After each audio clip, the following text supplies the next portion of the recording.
Good morning. ચાલો આજે ગણિતના ટાસ્કમાં આપણે સ્વાધ્યાય પોથીમાં 11મું ચેપ્ટર એનો 5મો દાખલો કરવાનો છે.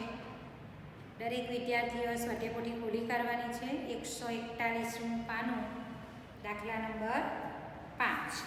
4 સુધી આપણે આગળ પૂરું કરી દીધેલું. દાખલા નંબર 5 જો નીચે આપેલી આકૃતિઓની પરિમિતિ શોધો. પરિમિતિને ક્ષેત્રફળના દાખલા આપણે ઘણીવાર કરી ગયેલા છે, બરાબર? તો તમને પરિમિતિ અને ક્ષેત્રફળમાં શું કરવાનું તો હવે મારે વારંવાર કહેવાનું નહીં હોય. પરિમિતિ એટલે 4 બાજુના માપનો સરવાળો અને ક્ષેત્રફળ એટલે 2 બાજુના માપનો ગુણાકાર. આટલું તમારે માઇન્ડમાં ફિટ રાખવાનું જ, તો જ તમને આવડશે. ચાલો પહેલી આકૃતિ જો, એની પરિમિતિ શોધવાની છે. પરિમિતિ શબ્દ આવે એટલે તમારે તરત જ યાદ કરી દેવાનું કે આમાં મારે 4 બાજુઓના માપનો સરવાળો કરવો પડે. તો પહેલી આકૃતિ જે છે ચોરસ, જોજો બરાબર. આવી ચોરસ આકૃતિ છે, અંદર લખેલું પણ છે કે ચોરસ છે, બરાબર? અને એનું માપ 2 સેમી, ચારે બાજુ 2 સેમી છે. ચારે બાજુ 2 સેમી જ માપ આપ્યું એટલે ચોરસમાં લંબાઈ પહોળાઈ હોતી નથી, બધી જ લંબાઈ સરખી જ હોય, બરાબર? 4 બાજુનું માપ સરખું છે. ચાલો તો હવે તમારે આનો જવાબ, આવું તમને પરીક્ષામાં પણ પૂછાય જ છે. આકૃતિ તમને દોરી આપેલી હોય, હવે એની પરિમિતિ તમારે નીચે લખવાની, માપ આપેલું જ છે. તો ચાલો આ ચોરસની આપણે પરિમિતિ શોધીએ. કેટલી આવશે બોલો તમે? આવડી ગઈ? 2 4 6 8, 4 બાજુના માપનો સરવાળો એટલે એની પરિમિતિ. પરિમિતિનો જવાબ લખો ત્યારે અહીંયા સેમી હોય તો સેમી, મીટર હોય તો મીટર, કિલોમીટર હોય તો કિલોમીટર, જે હોય તે અહીંયા એકમ લગાવી દેવાનો. આમાં ચોરસ શબ્દ નહીં લાગે. ચાલો બાજુમાં આવો. લંબચોરસ છે, એની લંબાઈ, લંબચોરસમાં સમસામેની બાજુનું માપ સરખું હોય એટલું યાદ રાખવાનું. આ લંબચોરસ છે, આમાં તમને પરીક્ષામાં કદાચ 2 જ બાજુના માપ આપે કે આનું માપ 3 સેમી ને આનું માપ 9 સેમી. 2 જ બાજુનું માપ આપે તો પણ તમે આની પરિમિતિ શોધી શકો. કેમ? કારણ કે તમને ખબર છે કે આની સામેની બાજુ આ છે, તો જો આનું માપ 9 સેમી આવે તો આનું પણ 9 આવવાનું, ને આનું જો 3 સેમી હોય તો એની સામેની બાજુનું માપ પણ 3 સેમી આવે. તો આ બધાના માપ મળી ગયા. લંબચોરસમાં તમને પરીક્ષામાં 2 જ બાજુનું માપ પણ આપે, લંબાઈ અને પહોળાઈ. તો સામેની બાજુનું તમારે જાતે લખી દેવાનું, પછી આનો સરવાળો કરવાનો. ચાલો 2 નંબરની આકૃતિમાં 4 સેમી અને 2 સેમી માપ છે, તો કેટલું આવશે? પરિમિતિ ગણી કાઢો. 4 ને 4 8, 8 ને 4, આજુબાજુનું 2 2 છે તો 12. તો એનો જવાબ લખી દો 12 સેમી. ફક્ત સરવાળો કરવાનો છે, બીજું કંઈ જ નથી આમાં. 12 સેમી. ત્રીજી આકૃતિમાં આવો ત્રિકોણ. આવ્યા? ચાલો 3 બાજુનું માપ આપેલું જ છે, ગણી કાઢો. 4 સેમી, 2 સેમી અને 3 સેમી. તો એનો જવાબ લખી દો નીચે 9 સેમી. ચોથી આકૃતિ જો, ચતુષ્કોણ, અને ચતુષ્કોણ કહેવાય. જુઓ, આ સમજી લેવાનું, જે નવું આવે તે સમજતા જવાનું તમારે. 4 બાજુવાળો હોય ને, 4 બાજુ છે માટે એને શું કહેવાય? ચતુષ્કોણ. એમાં 4 બાજુનું માપ આપેલું છે. જો 2 2 3 3, આ 2 સરખી છે, આ 2 સરખી છે, બરાબર? ઘણીવાર તમને પૂછવા માટે આવું પણ આપે, બસ આટલું જ માપ આપે. આનું 3 સેમી ને આનું 2 સેમી. તો તમે જાતે નક્કી કરી શકો ને, આ 2 હોય એની આ બાજુ 2 છે, સરખું જ છે એટલે આપણે ખ્યાલ આવી જાય. આ 3 છે તો આ 3. તમારે નક્કી કરવાનું હોય તો કરી શકાય. ચાલો તો એનો સરવાળો કરશું તો 10 સેમી આવશે. લખી દેજો જવાબ. 5મું છે ચોરસ, બરાબર? એમાં 3 3 માપ આપેલું છે તો એની પરિમિતિ આવશે 12 સેમી. 3 3 4 વાર એટલે 12. છઠ્ઠામાં લંબચોરસ છે, એની પરિમિતિ કેટલી આવશે? તમે હવે ગણી જ કાઢી હશે. કેટલી આવી? 20 સેમી.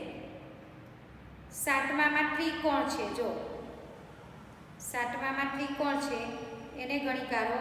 ત્રણ બાજુનું માપ આપેલું જ છે, 13 સેમી. આઠમામાં 4 બાજુવાળું છે, ચતુષ્કોણ, તો 4 એ 4 બાજુનું માપ ગણી કાઢો. 4 ને 4 8 ને 2 10 ને 3 13 સેમી. પાછળ ફેરવો. હવે પાછળ જે આકૃતિ આપી છે એ આવી છે.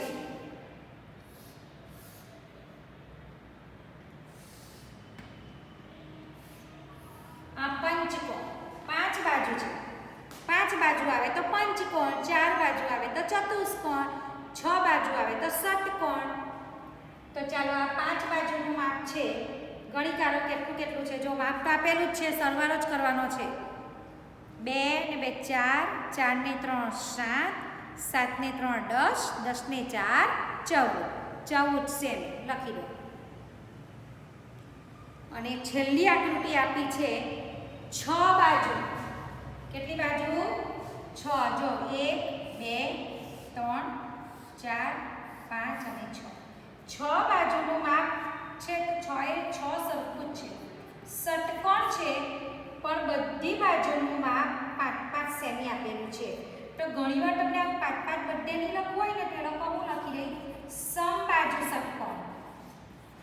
સમબાજુ ષટકોણ એટલે સમ એટલે સરખી, સરખી બાજુવાળો ષટકોણ એવું આપેલું હોય કે સમબાજુ ષટકોણની એક બાજુનું માપ 5 સેમી છે તો એની પરિમિતિ કેટલી થાય? તો આપણે સમજવાનું કે એક જ બાજુનું માપ આપ્યું, બાકીની બાજુ નહીં આપી, પણ તમને આ શબ્દ લખેલો આપે કે સમબાજુ એટલે કે બધી બાજુ સરખી હોય એવો ષટકોણ. તો બધી જ તમારે 5-5 જ ગણી લેવાની. તેમાં આ શબ્દ આપેલો હોય સમબાજુ. ત્રિકોણમાં પણ કોઈ વાર એવું થાય કે એક સમબાજુ ત્રિકોણની એક બાજુનું માપ 5 સેમી છે તો તેની પરિમિતિ શોધો. તો તમારે બાકીની 2 બાજુ, ત્રિકોણમાં 3 બાજુ આવે ને તમને એક જ બાજુનું માપ આપ્યું તો તમારે સમજી લેવાનું કે એક બાજુનું માપ 5 છે પણ સૂચનામાં સમબાજુ ત્રિકોણ લખેલું છે તો સમબાજુ એટલે બધી બાજુ સરખી હોય તેવો. તો બધાનું તમારે 5-5 લઈ લેવાનું. ચાલો, તો આ 10મા દાખલામાં 10મી આકૃતિનું ટોટલ કેટલું આવશે? પરિમિતિ ગણી કાઢી 5 10 15 20 25 અને 30. નીચે જવાબ લખી દો 30 છે. લખાઈ ગયો? ચાલો, હવે આવો દાખલા નંબર 6. નીચે આપેલી આકૃતિની પરિમિતિ શોધો. હવે પરિમિતિ શોધવાની છે પણ માપ આપણે જાતે નક્કી કરવાનું છે.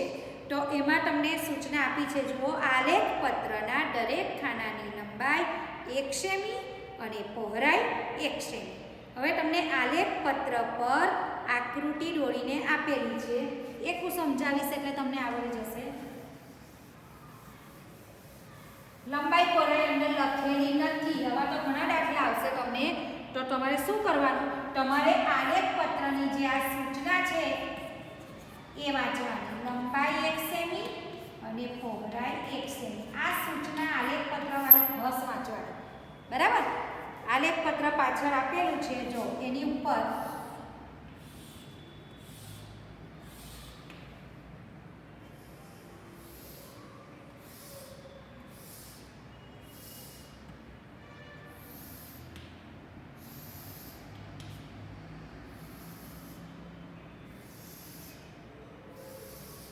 આ તમને સમજ માટે છે. આનું મેં માપ નથી લીધું.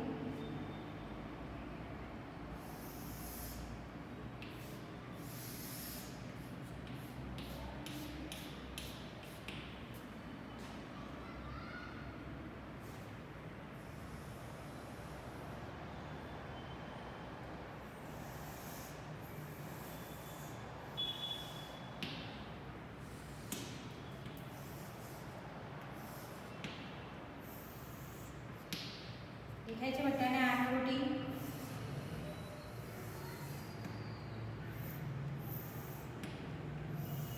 ચાલો, જો પાછળ આલેખ પત્ર છે. આલેખ પત્ર પર આ આકૃતિ છે. બરાબર? હવે આ આકૃતિનું આપણે શું શોધવાનું છે?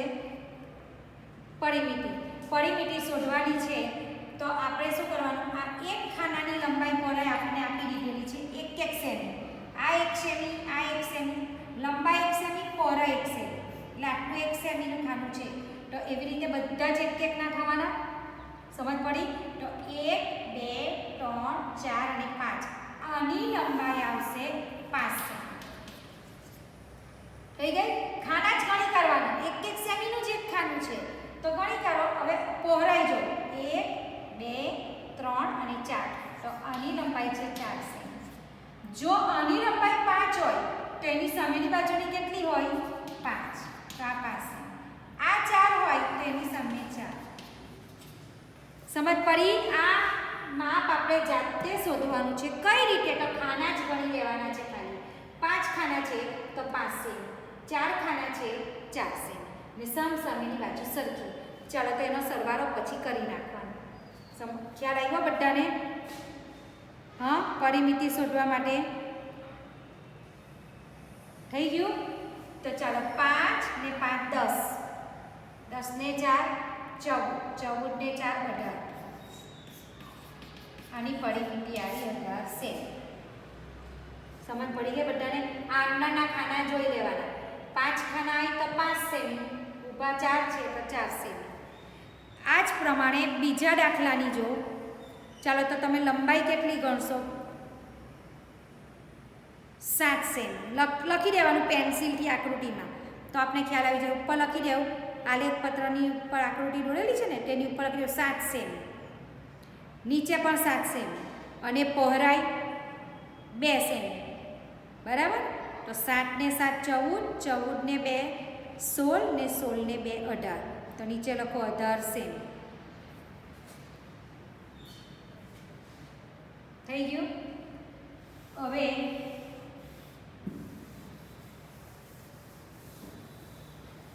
હું તમને ત્રીજા નંબરની જે આકૃતિ છે ને એની સમજ પાડું. જો એમાં આ 5 ખાના છે, આ 2 ખાના છે, પછી આ 2 ખાના છે,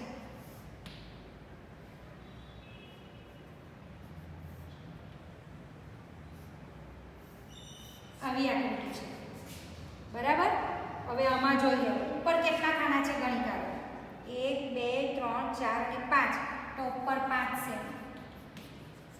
પછી આમાં કેટલા ખાના છે ગણો. 2 ખાના. તો આ 2 ને એની સામેનો 2. એક પણ બાજુ રહી નહીં જવી જોઈએ. ધ્યાનમાં રાખજો. આ 2 તો આ 2. બરાબર? ત્યાર પછી આ બાજુ ગણો. આ કેટલા ખાના છે? 2. તો અહીંયા 2 લખ્યા, અહીંયા પણ 2. આ બી 2, આ પણ 2. બરાબર? હવે આ જો. આ કેટલું છે? 1 ખાનું. આ 1, આ 1 અને આ પણ 1. એક પણ બાજુનું માપ લખવાનું ચૂકવાનું નહીં. પેન્સિલથી તમારે અહીંયા 5, આ 2, આ સામે 2, આ 2, આ પણ 2. પછી આ ઊભી લાઈન છે ને આને 1 અને આ પણ 1. ચાલો કર્યું? હવે આપણે આની ગણતરી કરી લેવાની. 5 ને 2 7, 7 ને 2 9 ને 1 10, 11 12 13 14 15 16. તો 16 સેમી. પડી ગઈ સમજ? એટલે અમુક આકૃતિ એવી હોય કે નાની નાની બાજુઓ તમને આપેલી હોય. તમે ઘણી વખત આ ગણી કર્યું, આવા ગણી કર્યું, આ પણ ગણી કર્યું, આ ઊભી ભૂલી જાઓ ને આ ગણી કર્યું, આ રહી ગયું. તો રહી જશે તેટલા માર્ક કપાઈ જશે, નહીં ચાલશે આ. બરાબર? જેટલી બાજુ આવે એ બધી બાજુ ગણતા જવાનું. ચાલો એના પછી આવો ચોથી આકૃતિ. હવે સમજ પડી તમને? ચોથી આકૃતિની તમે ગણતરી કરશો તો 26 સેમી આવશે. પછી પાંચમી આકૃતિમાં આવો. પાંચમી આકૃતિ પણ આના જેવી જ છે. બરાબર? એમાં પણ ઘણી બધી બાજુ છે. બધી બાજુનું તમે લખશો તો 24 સેમી.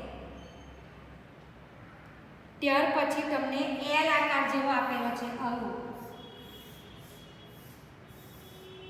હવે આકૃતિ આપી છે ને તો જો આમાં ઉપર કેટલા ખાના છે? 2. તો 2 લખી દેવાના. પછી આ સાઈડમાં કેટલા ખાના છે? જો ગણી કાઢો 4. તો અહીંયા 4 લખતા જાઓ. પછી અહીંયા 3 છે, અહીંયા 3.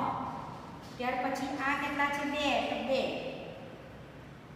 આ 5. આ 6. હવે પહેલા ચેક કરો કે કોઈ બાજુનું માપ રહી નથી ગયું. જો આનું 2, આના 4, આના 3, આના 2, આ 5 અને આ 6 બધા લખાઈ જાય પછી બધાને ગણી કાઢો. તો 22 સેમી આવશે આની પરિમિતિ. કેટલા સેમી આવશે? 22. ચાલો હવે એ રીતે તમને એની નીચેનાની સોટા આવડશે જ. એમાં આવશે 28 સેમી. એની નીચે આવશે 28 સેમી. લખ્યું? હવે આવો 8મી આકૃતિ. 8મી આકૃતિમાં પણ ખાના ગણીને બધાના માપ લખી દેવ, પછી સરવાળો કરો તો 38 સેમી. હવે આ જે આકૃતિ છે ને એ થોડી અઘરી છે. જો અઘરીમાં ધ્યાન રાખવાનું છે, બીજું કંઈ છે નહીં. તમારે આમાં જરાક ચોકસાઈ રાખવી પડશે. આમાં તમે ઝડપથી કામ કરીને નીકળી જાઓ ને તો ખોટું પડે પછી. જો આમાં બધી નાની નાની નાની બાજુ તમને આપેલી છે, એટલે આમાં શું કરવાનું? પહેલા ઉપરના ગણી કાઢો. તો આ 5 બરાબર. સાઈડના ગણો 2, તો આ પણ 2. સામસામેનું સરખું હોય તો લખતા જ જવાનું માપ, એટલે 2 વાર તમારે જોવું નહીં પડે. આ બગ 2. હવે આ જો આનું માપ કેટલું આવશે? આનું 1 ને આનું પણ 1 બરાબર. ત્યાર પછી આ ઊભી લાઈન જો 2, તો આ 2 છે તો એની સામેની બાજુ પણ 2. પછી આ જો આ નાની 1, બંને બાજુ 1. પછી આને જો 2, તો આ 2 સામસામે 2. અને પછી આ રહી નહીં જાય. જો ખાસ ધ્યાન રાખજો, આ જો રહી જાય તો ખોટું. આ 1 જોયું? જો આમાં કેટલું બધું ધ્યાન રાખવાનું છે. 2 2 સામસામે, પછી આ બંને સરખા, પછી આ ઊભી લાઈન સરખી, પછી આ આડી બાજુ, આ બંને બાજુ સરખી, ને આ બાજુ ભૂલી નહીં જવાની. હવે આનો સરવાળો કરો તો 5 ને 2 7 ને 1 8 ને 2 10 11 12 13 14 15 16 17 18 19 20 અને 2 22. 22 સેમી એની પરિમિતિ આવે. 10મી આકૃતિ તો સહેલી છે. સહેલી છે ને? 7 7 બંને બાજુ છે ને તટ્ટણ ઉપર નીચે છે, એટલે 20 સેમી. 11મી પણ એકદમ સહેલી છે. ચોરસ છે એટલે 4 બાજુના માપ સરખા, તો એમાં આવશે 16 સેમી. અને 12મી આકૃતિ જે છે એમાં પણ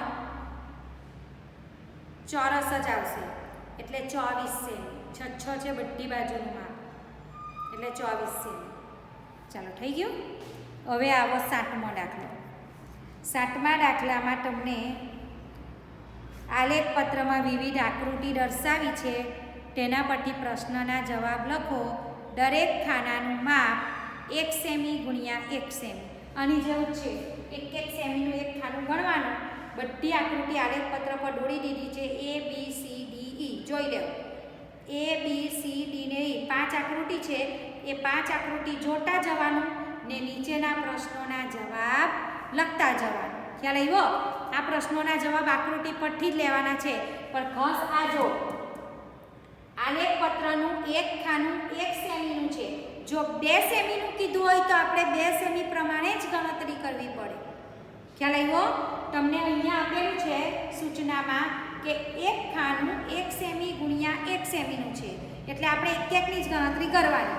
જો 2 સેમીનું હોય તો આ ખાના હોય આટલા, અહીંયા માનો કે આટલા ખાના છે ને 2 સેમી માપ લેવાનું હોય તો 2 4 6 8 10 ને 12 ત્રણનું 12 થશે.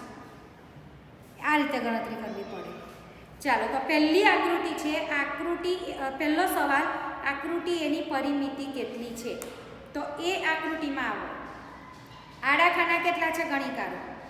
5 અને ઊભા ખાના 4, તો 5 5 અને 4 4 કેટલા થશે? 5 ને 5 10 ને 4 14 ને 4 18 સેમી લખી દેવું. એની પરિમિતિ આવશે 18 સેમી. પહેલાનો જવાબ તમે લખતા જાઓ. બીજું, આકૃતિ ડી ની પરિમિતિ કેટલી છે? ડી માં આવો. આકૃતિ નંબર ડી, તો ડી માં 4 ને ઊભા 3, તો 4 4 3 3 કેટલી આવશે? એનો સરવાળો આવશે 14 સેમી.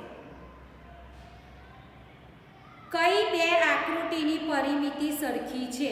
તો આ શોધવા માટે આપણે હજુ જે 3 બાકી 2 ની શોધી, એની ને ડી ની આપણે શોધી કાઢી.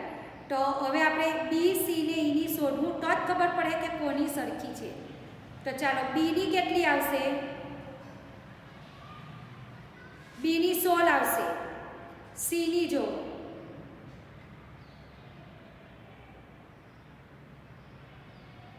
સી ની 20 અને ઈ માં જોઈએ 18, ઈ ની 18. તો આપણામાં પહેલા 2 સવાલમાં જો એ ની 18 આવેલી છે ને, તો હવે કઈ બે આકૃતિની પરિમિતિ સરખી છે? તો આપણે જવાબમાં લખવાનું આવે આકૃતિ એ અને ઈ, આ બેની પરિમિતિ સરખી છે. 18 આવે છે બંનેમાં. ચાલો સૌથી વધુ પરિમિતિ કઈ આકૃતિની છે? ચોથો સવાલ. સૌથી વધુ લગભગ સી ની છે. 7 × 14 20, એટલે 20 પરિમિતિ સી ની આવે છે. તો લખો ચોથાનો જવાબ. સૌથી વધુ પરિમિતિ કઈ આકૃતિની છે? તો એમાં જવાબ લખવાનો આકૃતિ સી. આકૃતિ સી. 5મો સવાલ જો, સૌથી ઓછી પરિમિતિ કઈ આકૃતિની છે? ચાલો સૌથી ઓછી તમને આકૃતિ જોઈને જ ખબર પડી જાય કોની ઓછી છે.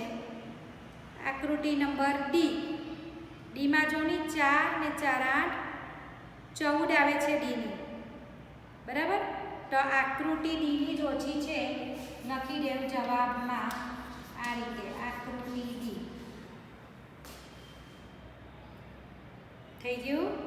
હવે 6થો સવાલ જો, આકૃતિ ઈ નું ક્ષેત્રફળ કેટલું છે? હવે પરિમિતિ નથી પૂછી, ખાસ ધ્યાન રાખજો. પરિમિતિ નથી પૂછી, ક્ષેત્રફળ પૂછ્યું છે. શું કરવાનું? ક્ષેત્રફળ શોધવા માટે બે બાજુનો ગુણાકાર. આ ખાસ ધ્યાન રાખજો. ક્ષેત્રફળ શોધવા માટે બે બાજુના માપનો ગુણાકાર થાય.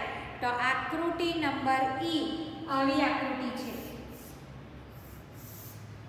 આકૃતિ નંબર ઈ એમાં બે બાજુના માપનો ગુણાકાર થાય. તો આપણે બે બાજુનું પહેલા માપ શોધી કાઢીએ. તો ઈમાં જુઓ 1 2 3 4 5 અને 6 સેમી લંબાઈ. અને પહોળાઈ જો, કુલ કેટલા ખાના છે અહીંયા? પહોળાઈમાં 3 પહોળાઈ છે. હવે આપણે સરવાળો કરવાનો નથી, એટલે 4 બાજુની જરૂર નથી. ક્ષેત્રફળ માંગેલું છે એટલે આ આકૃતિ લંબચોરસ છે. લંબચોરસનું ક્ષેત્રફળ બરાબર લંબાઈ ગુણ્યા પહોળાઈ. આ સૂત્ર મેં તમને વારંવાર કરાવેલું છે. લંબચોરસનું ક્ષેત્રફળ બરાબર લંબાઈ ગુણ્યા પહોળાઈ. 6 × 6 લંબાઈ 3 પહોળાઈ. 6 × 3 6 × 18. અને ક્ષેત્રફળનો એકમ જે તમને આપેલો હોય તેની આગળ ચોરસ શબ્દ લગાવી દેવાનો. 18 ચોરસ સેમી. તો 6 × 18 ચોરસ સેમી આનો જવાબ આવે. એ જ રીતે આકૃતિ એનું ક્ષેત્રફળ શોધીએ. સવાલ 7મો, આકૃતિ એનું ક્ષેત્રફળ શોધો. ચાલો તો હવે તમે કોણ પણ નથી સમજાવતી, હવે તમને આવડવું જ જોઈએ. આકૃતિ એમાં જુઓ લંબાઈ કેટલી છે? ખાના ગણીને લખો 5 અને પહોળાઈ ગણો 4. લંબાઈ 5 પહોળાઈ 4, તો 5 × 4 5 ચોક 20. ક્ષેત્રફળમાં ફક્ત બે જ બાજુના માપનો ગુણાકાર થાય. તો 5 ચોક 20. જવાબમાં લખો એકલું 20 થી લખવાનું 20 ચોરસ સેમી. સેમીની આગળ આ શબ્દ નહીં હશે તો પણ માપ કપાશે. 20 ચોરસ સેમી. આવી ગયું. કઈ આકૃતિનું ક્ષેત્રફળ સૌથી વધુ છે? ચાલો તો સૌથી વધુ ક્ષેત્રફળ કોનું છે? તો પરિમિતિ આપણે સી ની સૌથી વધારે આવેલી ને, તો એનું જ ક્ષેત્રફળ આપણે જોઈ લઈએ. તો લંબાઈ ને પહોળાઈ ખાના ગણી કાઢો. 7 અને 3 એટલે 7 ટાળી 21 થશે, બરાબર ને? તો સૌથી વધુ ક્ષેત્રફળ આવશે, લખો આકૃતિ સી. આકૃતિ સીનું ક્ષેત્રફળ સૌથી વધુ છે, કારણ કે એની પરિમિતિ પણ સૌથી વધુ છે. અને 9મો સવાલ છે, કઈ આકૃતિનું ક્ષેત્રફળ સૌથી ઓછું છે? તો પરિમિતિ સૌથી ઓછી આપણે ગણેલી જ છે. કોની પરિમિતિ સૌથી ઓછી છે? આકૃતિ નંબર ડી. ખ્યાલ આવી ગયો? ચાલો, ડીના આડા ખાના એટલે કે લંબાઈમાં ગણો 4 અને પહોળાઈમાં 3, તો 4 તાલી 12, બરાબર? તો સૌથી ઓછું ડીનું જ આવશે. આપણે 2નું તો કરેલું જ છે, એ અને ઈ. ડીનું 12 આવ્યું, સીનું સૌથી વધુ છે અને બીનું પણ એના કરતાં વધારે છે, તો સૌથી ઓછું આવશે આકૃતિ ડી. જવાબ લખો આકૃતિ ડી. ફરી પાછી એકવાર જવાબ કરાવી જાઓ, જોઈ લેજો. પહેલો સવાલ છે, આકૃતિ એની પરિમિતિ કેટલી? તો 18 સેમી. આકૃતિ ડીની પરિમિતિ કેટલી? 14 સેમી. કઈ બે આકૃતિની પરિમિતિ સરખી છે? તો આકૃતિ એ અને ઈ. સૌથી વધુ પરિમિતિ કઈ આકૃતિની છે? તો આકૃતિ સી. સૌથી ઓછી પરિમિતિ કઈ આકૃતિની છે? આકૃતિ ડી. આકૃતિ ઈનું ક્ષેત્રફળ કેટલું છે? 18 ચોરસ સેમી. આકૃતિ એનું ક્ષેત્રફળ કેટલું છે? 20 ચોરસ સેમી.